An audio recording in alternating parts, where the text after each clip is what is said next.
ป้าดทุกคน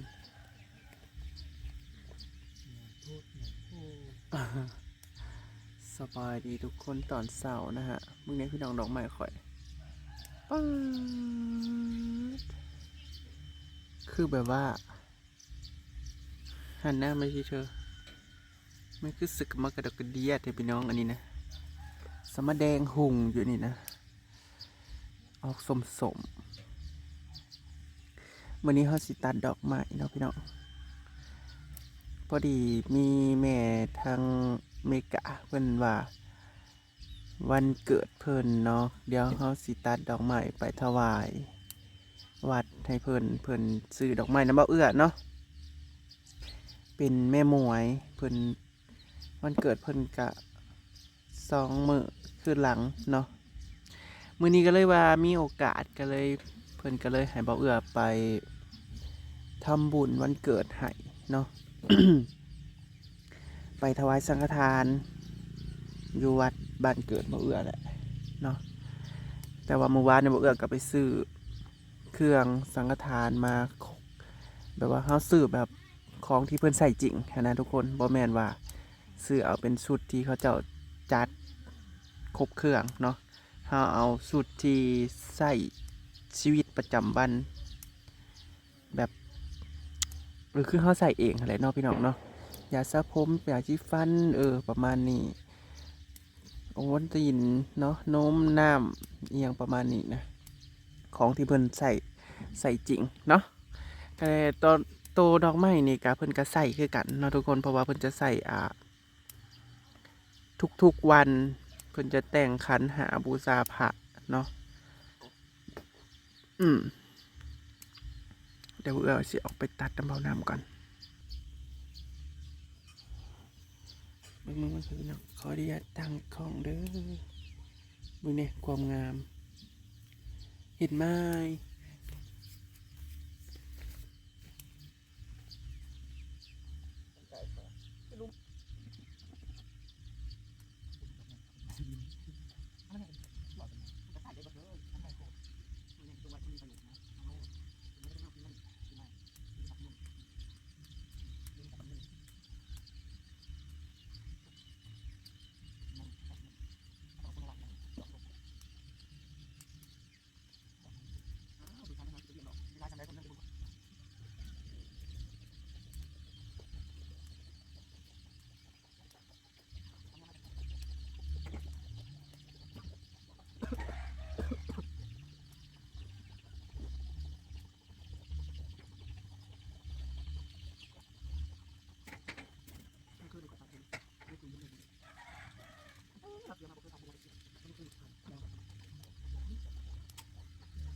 เราจะไปทำไมกันซาโล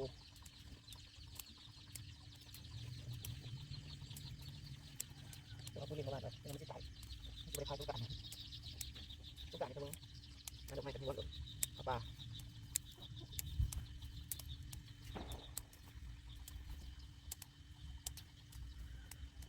เริ่มไม่จบแล้วตัวบุญนั่นแหละตาแล้วจานอาหารไม่ถึงแล้วต้องให้ปุ๋ยละวัดแซ่บลูก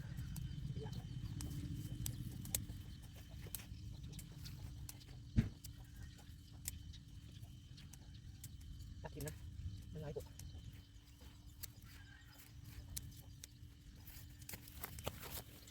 หลายแห้งแล้วหลังเลยพอจะแบบว่าอยากมีโมเมนต์แบบขายดีมาดีทำไมทั้งไทยเนี่ยยังก็คือได้ขายทั้งบ้านทั้งนาปุกยังก็คือไม่ได้ขายว่าเราไปที่นอกเมืองเป็นตัวเมืองนะครับถ้าอยู่ในตัวเมืองขนาดได้ขายอยู่ไปเดี๋ยวเราไปเตรียมเครื่องเขาไปถวายกันดีกว่าอันนี้เป็นของที่เราจะไปถวายนะทุกคนเนี่ยเตรียมทางตื้ออาจจะมีขนมอายาสะผม อันนี้ยาสีฟันแปรงสีฟันเนาะเอาเป็นอย่างดีหมดเลยคือแบบใส่จริงเนาะพี่น้องอันนี้เป็นโอวัลตินบอกถั่วเหลืองเนาะสบู่แล้วก็นมแลคตาซอยแล้วก็มาม่าเดี๋ยวเขายังสิไปซื้อน้ำตื้มอยู่พี่น้องแล้วก็มีปัจจัยเนาะที่ใส่ถวายเพิ่นเนาะที่ว่าอันนี้กับมูลค่าตัวนี้600อัน80 บาทเนาะเพราะว่าอันนี้ก็55 บาทอันนี้ก็120มีป้ายอยู่อันนี้เท่าไหร่ไม่รู้เนาะไม่มีป้ายอันนี้ก็น่าจะประมาณ50-60อันนี้ก็120อันนี้107แหละอันนี้40 บาทไปเดี๋ยวจะไปหาซื้อเอาเครื่องตื่มพี่น้องเอาเจ็บไปถวายสังฆทานมื้อนี้ตอนนี้มาถึงวัดแล้วเด้อแม่มวยเนาะนี่คือเป็นวัดบ้านเกิดของบ่าวเอื้อเองเนาะวัดสมสนุกนะฮะทุกคนมาเด้อทุกคนมาทำบุญนำกันถวายสังฆทานให้แม่มวยกับไอฮัดดอกเนาะไอฮัดดอกฮอตดอกหรือฮัดดอกฮันดอกบอกเนาะแล้วก็ไอเอื่อยทั้งหลายที่เขามารับชมคลิปเนาะในตอนนี้ขอให้แม่มวยสุขภาพแข็งแรงร่ำรวยเด้อเนาะคิดสิ่งใดก็ขอให้สมหวังปรารถนาทุกสิ่งทุกอย่างขอให้แม่สุขภาพแข็งแรงเนาะแล้วก็ไอด้วยไอฮัดดอกเนาะให้เพิ่นสุขภาพแข็งแรงร่ำรวยในที่การงานทุกสิ่งทุกอย่างก็ขอให้สมหวังเนาะมื้อนี้เฮาก็สิมาถวายสังฆทานย้อนหลังวันเกิดของแม่มวยเนาะเพิ่นให้เป็นสะพานบุญในการมาถวายสังฆทานในวัดนี่เนาะพี่น้องเนาะก็เดี๋ยวเฮาสิขึ้นไปถวายเนาะก็สิมีน้ำ2 แพ็คเนาะแล้วก็ดอกไม้แน่สังฆทานบับเบื่อซื้อเอาแบบนั้นนะไปขึ้นไปถวายสังฆทานกันเนาะพี่น้องก็เพิ่นก็สิสวดบ่ค่อยดังในปานใดเด้อพี่น้องเพิ่นก็น่าจะอยู่เสียงเพิ่นก็โอ้เพิ่นก็80 ปีแล้วมั้งวัดบ้านเกิดเนาะพี่น้องวัดสมสนุก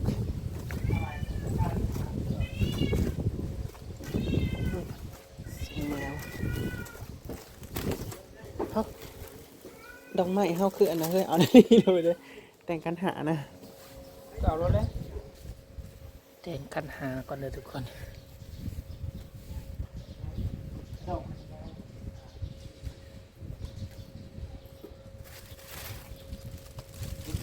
น้อยสองเงาเลยบูชาครับถ้าเป็นดอกเล็กไม่ใช่ครับดอกแรกเขาก็ต้องว่าแต่ว่ามันกระดอกแรก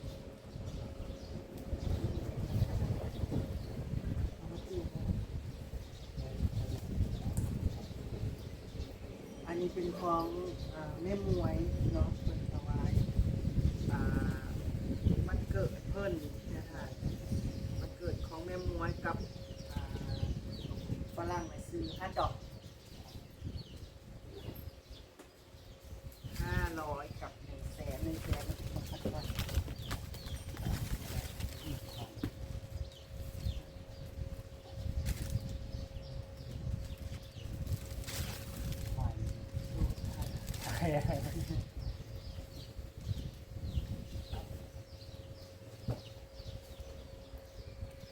น้ำเอาเด้อแม่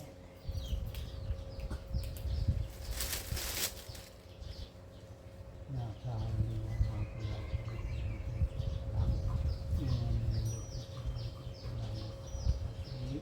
อิทธิกรรมที่ทำเป็นโอ้นั่นน่ะเราซื้อมาทานโอ้โกยนะจะตัวมาเก็บน่าเราซื้อ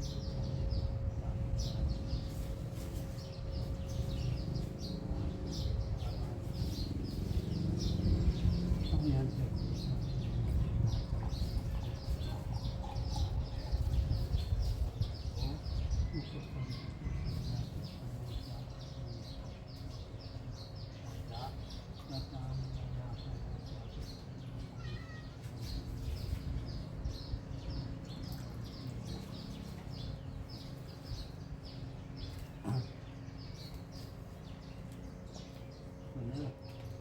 ใบชิมพุทธชิม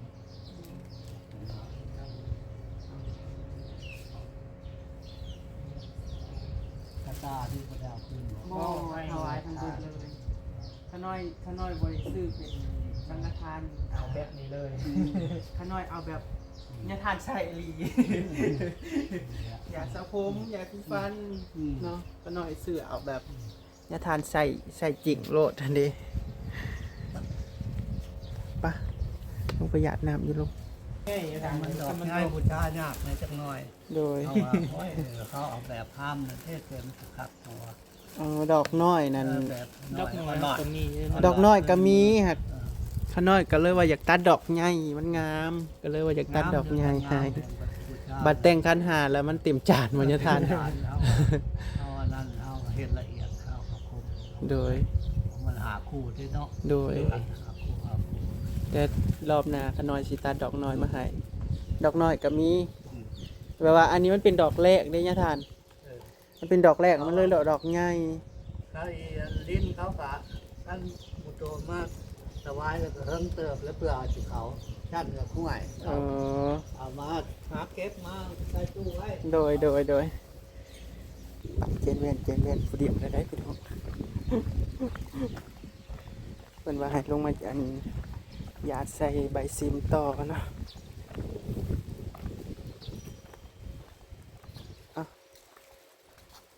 เจ้าหน้าที่แหละก็สิเป็นในวัดบ้านนาพวกนั่นนะคนบ้านบ่เกิดของเบาเอื้อ มาเด้อคุณแม่หยาดน้ำเนาะแต่ว่าตอนที่เพิ่นอันสวดน่ะอาจสิบ่ค่อยได้ยินเนาะเพิ่นเสียงเบาเพิ่นเสียงคอย แต่ว่าเฮาผู้อยู่กับตัวนี่ได้ยินอยู่เนาะแต่บ่ฮู้ว่าคุณแม่ ก็สิได้ยินแบบอยู่แต่ก็บ่ดังนะ เขาหยาดน้ำเด้อเป็นทางนี้มาเฮ็ดให้แม่มวยเนาะแล้วก็แม่มวยกับไอ้ฮัดดอกให้มีดีมีแห้งสุขภาพแข็งแรงร่ำรวยฮะเงินหาทำก็ขอให้สุขประมาณสิ่งใดก็ขอให้สมหวังปรารถนาเด้อแม่มวยไอ้ฮัดดอกเนาะ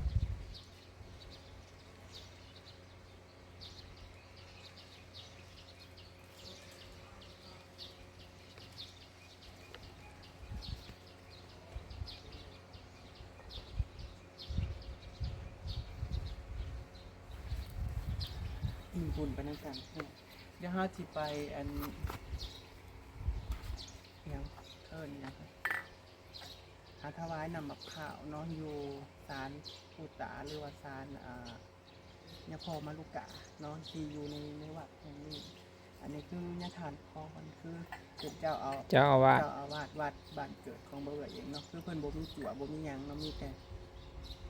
ต่เพิ่นผู้เดียวเนาะอยู่วัดแห่งนี้เนาะไปถวายน้ำมะขามดูศาล เอาขึ้นไปให้เพื่อนมันจอด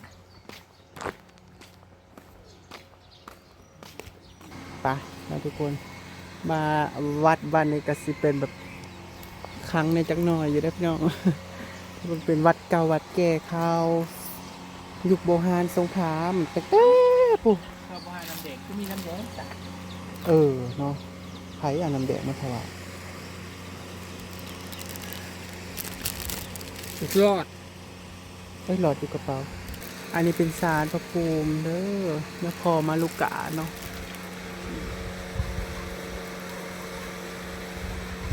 วัดสมสนุกหน้าพูอ่ะเนาะเดี๋ยวเราสิมาถวายน้ำมะพร้าวกันพี่น้องเนาะ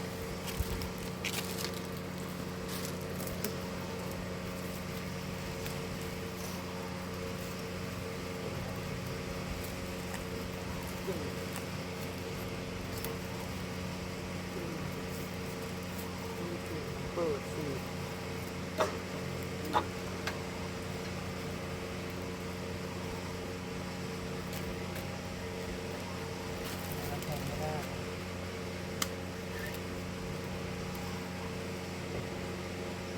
ปีกสีดอกไม้นี่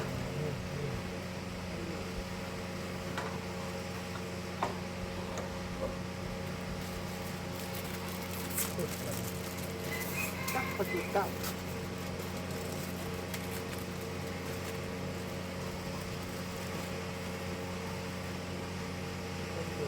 3ก็ได้6ก็ได้9ก็ได้มันเดียวเก่าเลย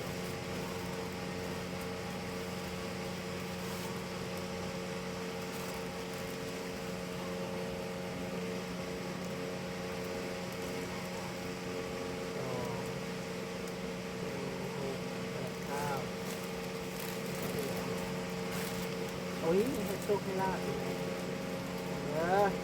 พอมันจะมีโชคให้ลาบ14ดีบ่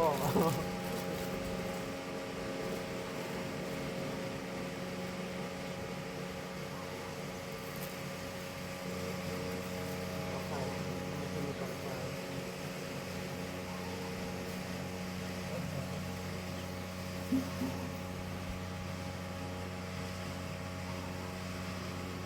แล้วก็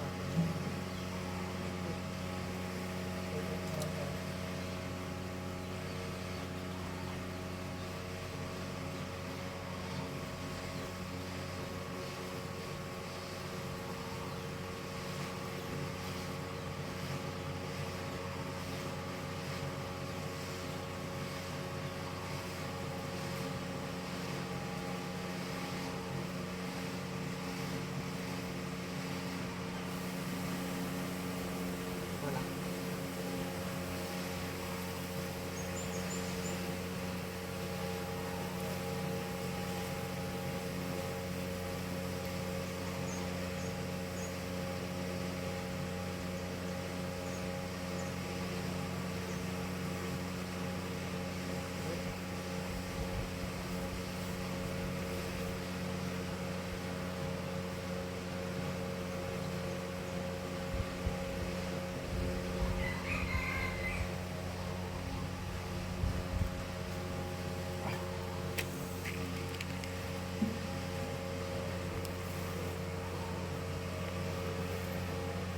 ติดติด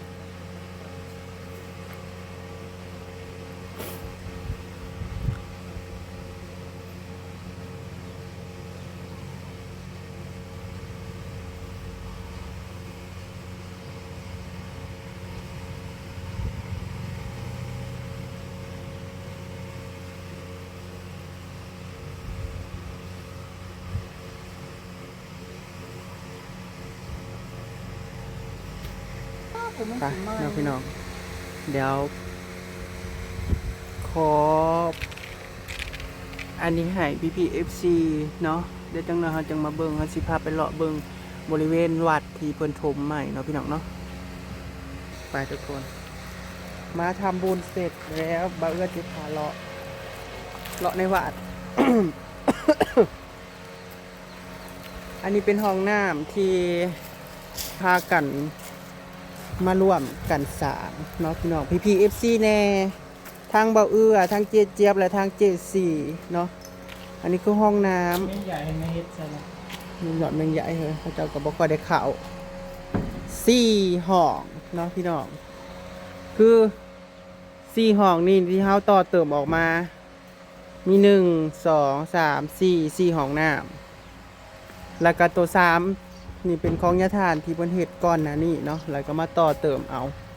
เด้อทุกคนนี่เขาต่อจากนี้ไป4 ห้องก็เบิดหลายเติบอยู่เนาะ โอ้นั่งมด อันนี้เป็นบริเวณวัดน้องพี่น้องที่ เล่มาหมด ก็ขังอยู่นะ เป็นวัดเก่าวัดแก่สมัยโอ้ก็สิว่าตั้งแต่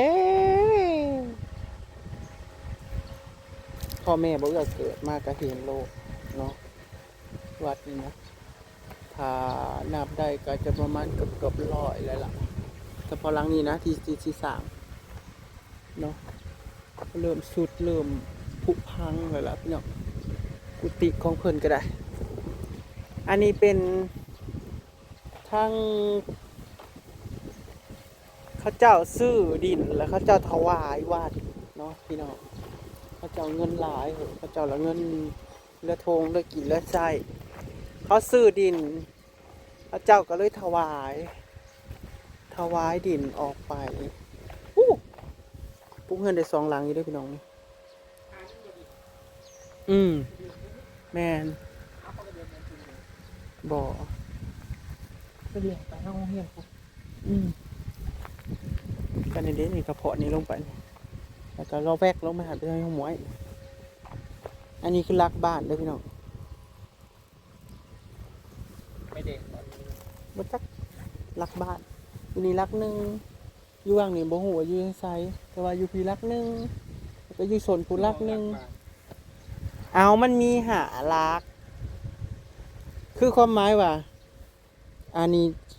ทิศหนึ่งอาทิตย์เหนือทิศใต้ทิศหยังหั่นเด้แล้วก็สิมีตรงกลางเขาเอิ้นรักบ้านบ้านเจ้าบ่มีบ่เอ้าทำไมบ้านเธอไม่มีหลักบ้าน กระซิบนี่ว่าบ่จะ กวางขากะลิพี่น้องมั้ยป้าดเด้อออกปัดปูนอันนี้มูลค่าตัวทมนี่นั่นร้อยเท่าไหร่150โลดเนาะดินนะ150โลดกับเขาเจ้าซื้อดินนั่นโอ้เท่าไหร่700,000เขาเจ้าก็มาถวายให้วัดเนาะประมาณ4-50 เมตรพี่ละพี่น้องออกไปประมาณนั้นแล้วก็ทางนี้ก็กว้างลงมาลำเรื่องได้เลยเขาเจ้าเงินหลายเขาเจ้าเงินถึงเขาเจ้ามาถวาย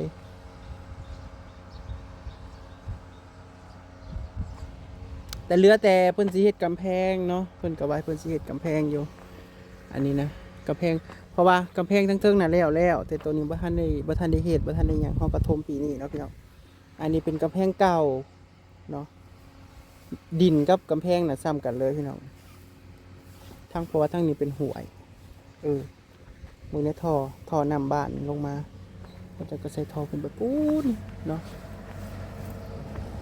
แต่ก็ดีอยู่พี่น้องเขาเจ้ามาถวายนั่นนี่ก็เพราะว่าเขตเก่ามันเขตนี่เด้พี่น้องบัดเขาเจ้ามาถวายปุ๊บก็ทุบออกเบิดซุมนี่มันก็เฮ็ดให้วัดกว้างเนาะเป็นเวียกเป็นงานเป็นนั่นเป็นนี่มากก็คือรถจอด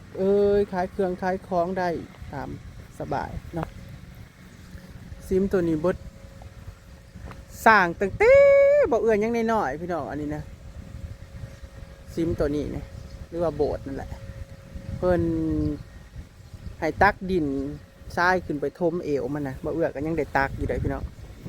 เนาะตอนยังน้อยนะแล้วก็ช่วงหลังๆมาบ่เอื้อก็ได้เงินทาง FC แน่เนาะก็มาเทคอนกรีตอ้อมซิมเนาะแล้วก็เฮ็ดผ้าป้าก็เขาเจี๊ยบเจอมราเจสีเนาะมาสร้างแอวอันศาลาตัวนั้นเนาะก็ได้เงินมาเทคอนกรีตอีหยังก็หลายอยู่เนาะพี่น้องว่าเพิ่นสร้างวัดนี่มีวัดนี่แล้วก็วัดนั้นต้องผือเนาะที่บ่เอื้ออันมาเริ่มอันซอยทั้งบ้านแล้วก็ทั้งวัดแน่เนาะกะบ้านเกิดบ่เอื้อเนาะอันนี้กะบ้านเกิดเจี๊ยบแน่เนาะพี่น้องก็เลยพากันมาเฮ็ดผ้าป่าตอนนั้นไล่สดกันก็มาเฮ็ดแอวเนาะแล้วก็มาเฮ็ดห้องน้ำแล้วก็มาถมดินให้เพิ่นนี่ก็ห่วยลายเติบได้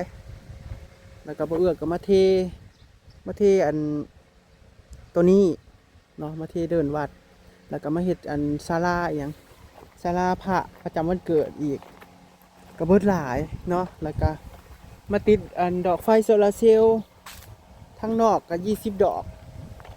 ก็ถือว่าได้หลายเติบอยู่เนาะพี่น้องพี่ FC หลายๆคนที่เคย